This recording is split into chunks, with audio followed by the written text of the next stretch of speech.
February is Black History Month in the U.S. and Canada. You know, Carter G. Woodson, known as the father of Black history, originally came up with the idea for Black History Month. And the focus of this month on community is Black history in Buffalo.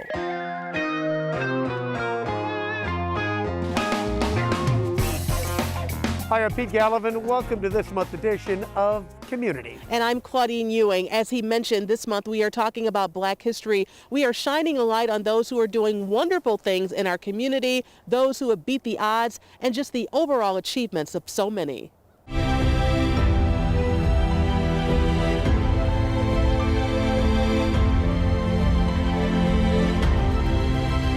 We are outside of the 1490 Center, but this is so much more. It's the Black Achievers Museum.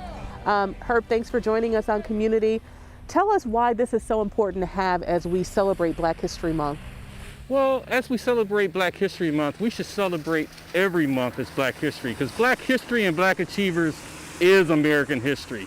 So it's important every day, and it's important for us to share our stories, because if we don't tell our stories won't be told. What do you hope that that people come down and get out of this? I mean, to recognize those heroes or inspire people for the future? Both.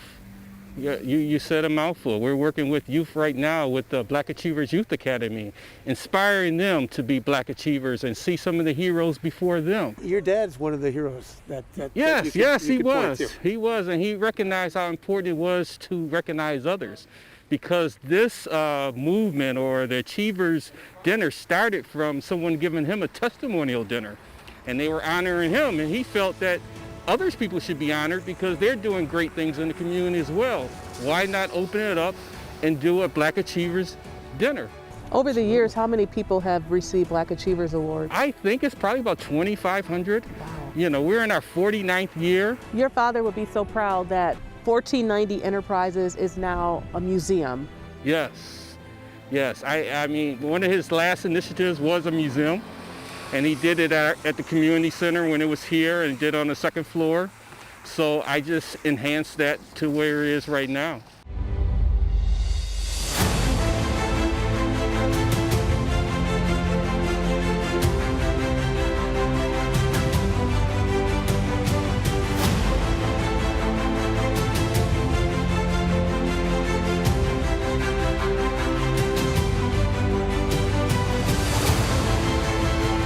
We got 2 more months to celebrate it. We'd rather be celebrated than tolerated.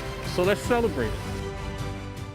Decades of dedicated service to the city of Buffalo, George K. Arthur was a humble man, but powerful in the fight for justice for the community he served. The civil rights struggle was not only for those of us of color, but for those of other epidermis of skin. Christmas Day 2020, at the age of 87, the former Buffalo Common Council president died. His son tells me he died peacefully at home. Tributes are coming in. Buffalo Mayor Byron Brown calling Arthur a powerhouse in Buffalo government and politics, a tireless advocate for positive change, a change maker and inspiration. George K., as some would call him, wouldn't stop until he saw equality in housing and education. In fact, he was part of the federal lawsuit that led to desegregation in Buffalo schools. People will say, hey, I'm not a racist, you know, out to my face or to your face, but then when they go in the house, it's a whole different story. He was an advocate for the arts, including the African American Cultural Center, the Pine Grove Reunion, and the Nash House. What we're trying to do is to preserve the history, the early history of the Black community in Western New York. Somebody has to keep this history alive and keep so that our grandchildren and their grandchildren will know the sacrifices and what people went through. For me, as a person of color, there can never be enough diversity. He was a photographer and would often share some of his work. He was one of the few to have a photo with the late Dr. Martin Luther King Jr. when he came to Buffalo. It was really an honor and a pleasure to spend that day and a half with him. Him to take time to come to Buffalo meant that Buffalo had problems. Buffalo was a city that he was concerned about. He spoke with me about Dr. King's I Have a Dream speech 50 years later. Do you think that kids today truly understand what he did? No, they don't. I think they know of a Dr. King. They know what his reputation is. They know that he was a world leader, but they really don't understand the real sacrifices that he went through. He's on the Freedom Wall and alive to see that honor. That's when we asked him about his legacy. I hope it's one of caring. That when I was in office, my whole thing was that we wanted to take care of the people who came into the office and the citizens of the city of Buffalo. A man who knew his history, the city's history. During his political career, he almost beat the late Mayor Jimmy Griffin. He was an electoral college delegate for former President Obama. There's also a community center named after Arthur, a man who stood up for the people he served in Buffalo. We've come an awful long way. We still have a long way to go. But yes, I am very optimistic that our children will grow up and not have the racism embedded in them that some have today.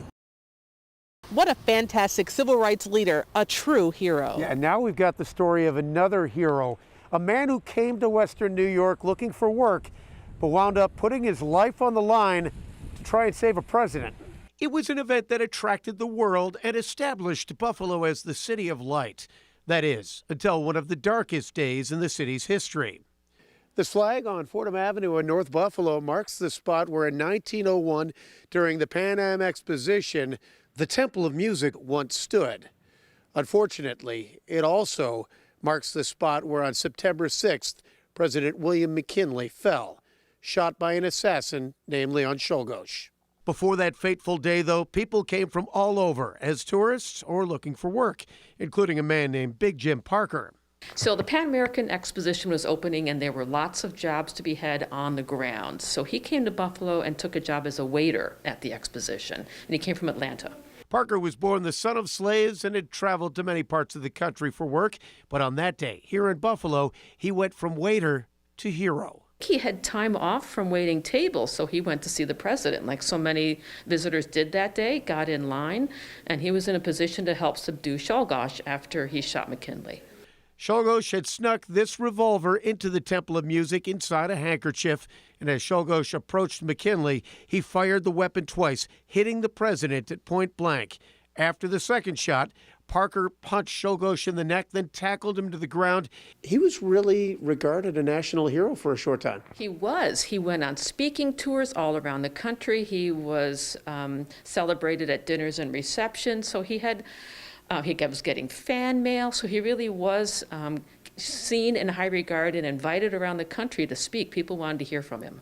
Many newspapers focused on the color of his skin, though, as much as his actions. There are some people who rejected the story, couldn't possibly believe it, but Americans in a lot of places embraced him and celebrated him. After McKinley passed and Czolgosz was convicted and executed, Parker bounced around to several cities, working various jobs, until he was found acting erratically in Philadelphia.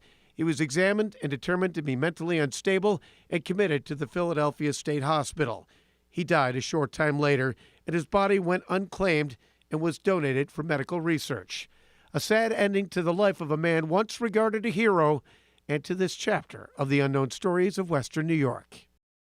Coming up, are you hungry? We dig into soul food, and it's not buffalo if we don't talk about chicken wings. His opinion was to split the wing was kind of adulterating the wings. Yeah, we're sharing the story of the first king of wings, John Young.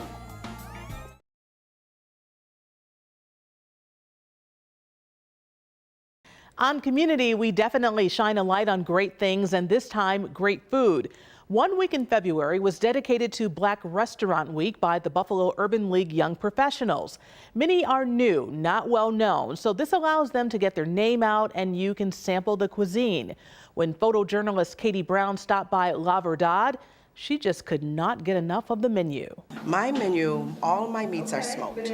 So we have smoked brisket, we have smoked burnt ends, pulled pork, chicken, and we have ribs. But what we do is on Friday I only serve ribs. But during the week when I'm open on Wednesday, we're known for our rice bowls and my stretch mark sandwich. That was the brisket with our bourbon barbecue sauce, jalapeno mac, Gouda cheese, and Cal apple slaw. Stop it. Yeah. La Verdad has been in existence since 2018. I opened up in September at 1132 East Lovejoy, and then October of 2020 I relocated down to 1194 East Lovejoy. So we have been known for being a takeout cafe. Since October when I got here, you know what happened?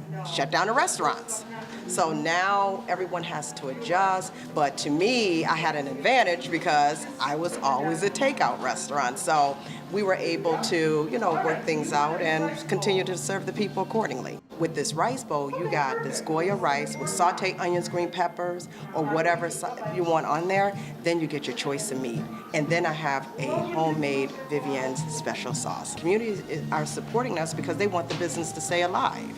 So we're going to get those, and we're going to get people from all surrounding areas to support the business because they love good food. And when you love good food, you're going to come back. And so we serve good food to have them come back. It's our heritage. My family's from the South, and basically from their life, we have to continue with the legacy that they left for us. My grandmother, my mom, they throw down. So my brothers, they cook, and my sisters. So we have always been in that kitchen watching grandma making homemade biscuit. I mean, not just throw it in a box. I'm talking about some flour and all this stuff and making some biscuits and from scratch. So this is something that's a passion that we follow through our great ancestors and living it right now. So I'm representing my family. I want you to love your experience when you come here, and I want you to love your food. Before there was a wing king, even before the queen of wings, Teresa Bellissimo at the Anchor Bar tossed her first wings in hot sauce, there was the king of wings. He did start in the early 60s with the restaurant at Jefferson and Carlton, around 61, 62. John Young had been frying up chicken wings at a number of locations on Buffalo's east side. But where he became best known was at Utica and Jefferson. So it was there in 1966 that, John Young Wings and Things doing business as really took off. Young grew up on a farm in Alabama before moving to Buffalo and ultimately assuming his crown. Before he got to Utica Street, he did take a little trip to Jamaica and added some things to his sauce, some fruits and things. And so he tried to call it Bahama Mama sauce, but that name didn't really stick. People were used to mumbo sauce. So he just kept it as John Young's mumbo sauce. As you probably realized by now, John Young's wing was vastly different from the Anchor Bars, both in the sauce and the way it was prepared. It was breaded and fried and left whole. His opinion was to split the wing was kind of adulterating the wings. And now Lina Brown Young has brought her father's spirit and recipe back.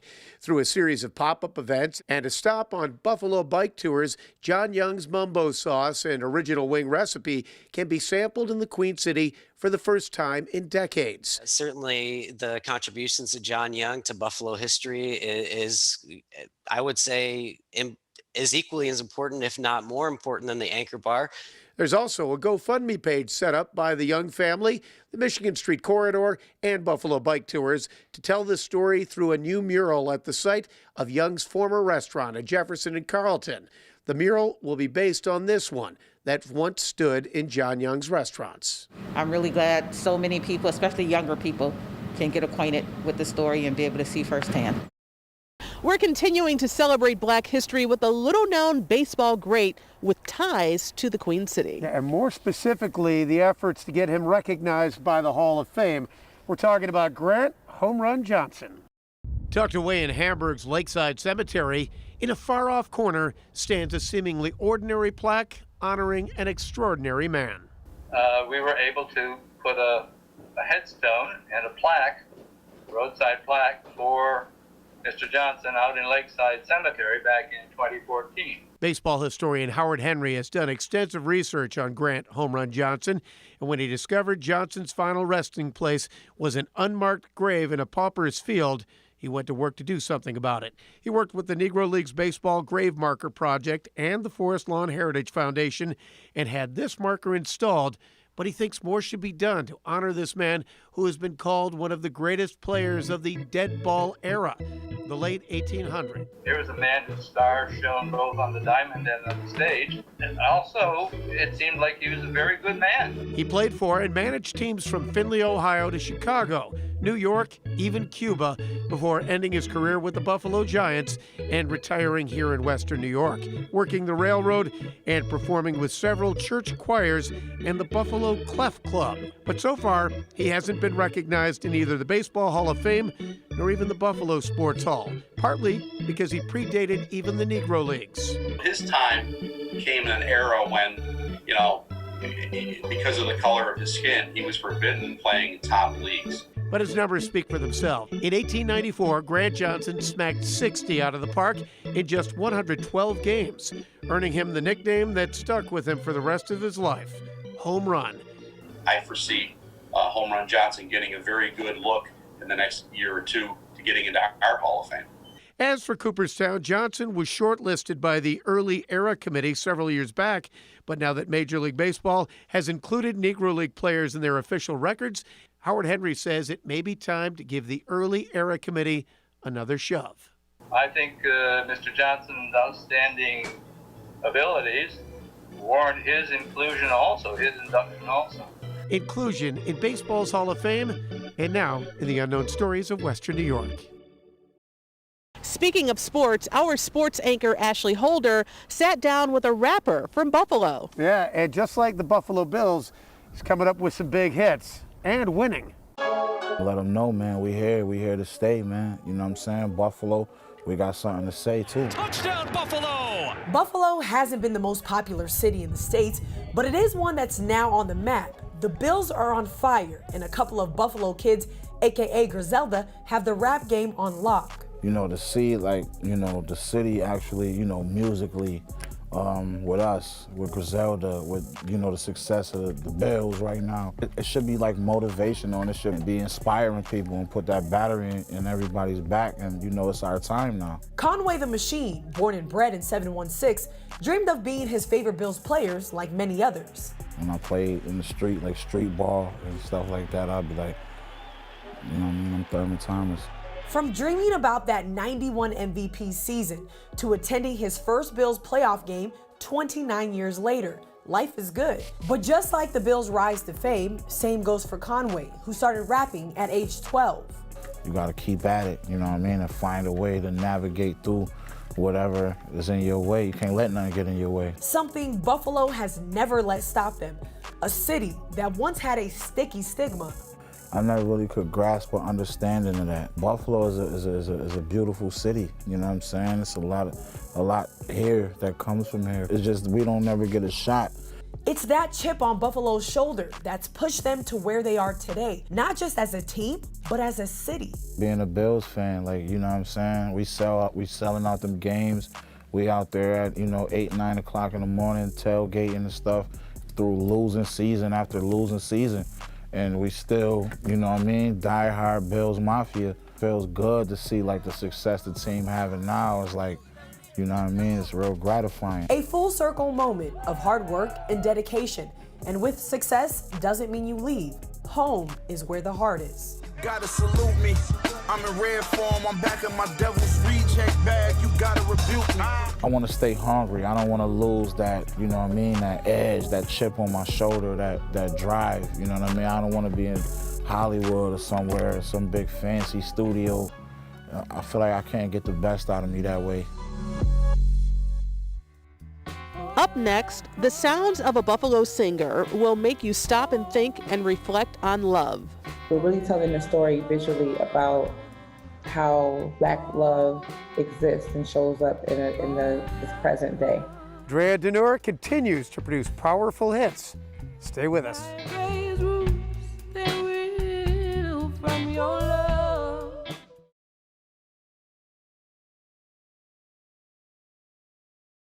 And we're wrapping up this Black History Month edition of Community with a true story that's also a love song.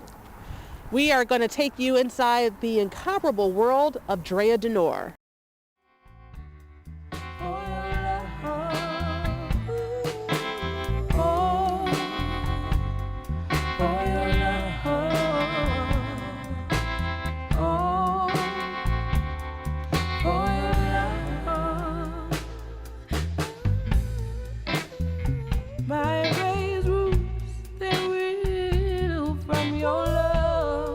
Your Love, the latest song by Drea. The video tells the story of a real Buffalo couple, Black love. Why is Black love so important? I think Black love is something that seems to be missing in the, mass media, Drea and Rami Nashashibi of Chicago teamed up to co-produce this video. For me, I've traveled across the globe, but there's something powerfully resonant about the community here in Buffalo. And that's why I come back. Shot in Buffalo, featuring Buffalo people on camera and behind the scenes. Something important for this singer. I wanted to tell a love story, a modern day love story of a Black couple who, I didn't want to use actors. So she used the Wajeds, a buffalo. We actually shot the first day here in Feed Buffalo. We turned it into an art studio. From there, they leave to go back home for this big elaborate date night that Idris has planned for her. And he's hired this band and got her some gifts. And then we'll be performing in the house. Our focus in the video is the hand. For me, the hand represents this invitation, kind of inviting people back to Black love. A Black love that's not rooted and identified exclusively by the pain and the drama that Black people have experienced. The opportunity to also make sure that it's not just the story of pain and trauma that people are identifying out of the Black experience, but that there's this transcendent love that can be equally resonant globally and told unapologetically from the voice and the vantage point of Black folks. And you have a Black woman who's the artistic director, you have a Black woman who's the director of this, you have a Black couple they're not actors, they genuinely are in love with one another. When you talk Black love, it kind of makes people pause, right? It doesn't matter if you're white, if you're Palestinian, Black love will make you pause and make you think and make you look and watch. Yeah, especially when it's told unapologetically through the lens of Black folks who don't really have to be told who they're telling the story to. Black love is, it's an original concept. I think it's something that has always existed from the beginning of time. I think Black love shows up as a Black mother's love. Black love shows up as, a Black couple. It could be your grandmother's pie. It could be your grandfather fixing your car for you, taking you for a ride on a motorcycle. Drea was kind enough to share her video with commUNITY. Check it out.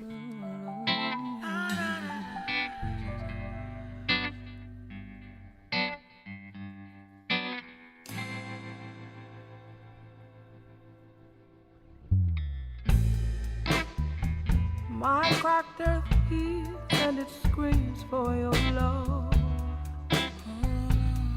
My dry dirt bleeds and it dreams of your love. My brittle leaves tear fall for your love. My barren seas they seek and they ache for your love. What better way to wrap up Black History Month on commUNITY than to talk about love? Black love, but love, we know, is definitely love. And to be here at the African American Heritage Corridor. Yeah, but we are here for you every month here on commUNITY.